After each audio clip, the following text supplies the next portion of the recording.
Okay, so for the boys varsity squash tryouts, we're going to run through some skills with some targets. The first will be the drive on the right side, and this is a forehand from me.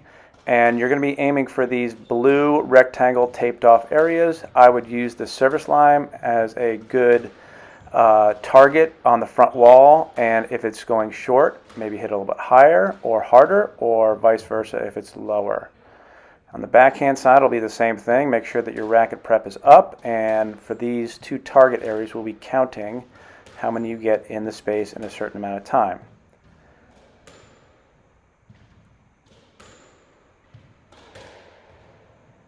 Now for the drop shot, you're going to stand behind a taped off area and probably a little bit in front of the center court line, and you are going to give yourself a feed and cut the ball to one of those targets in the front of the court.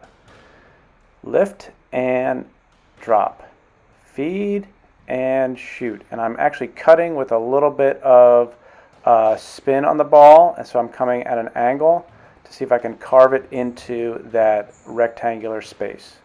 So you're not going to be doing any short drop shots from really close to the wall. This is meant to give you a challenge for finding these targets from a little bit greater distance and seeing if you can slot the ball, hitting the front wall first, then the floor, and then maybe hitting the side wall after that.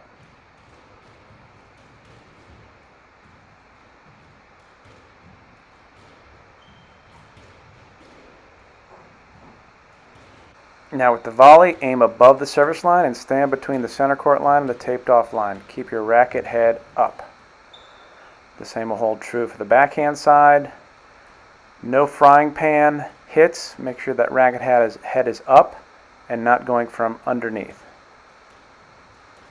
And the last thing that we'll do is a side to side where you are hitting forehands and backhands. Remember to lift the ball into the side wall, and our target is going to be the center court line.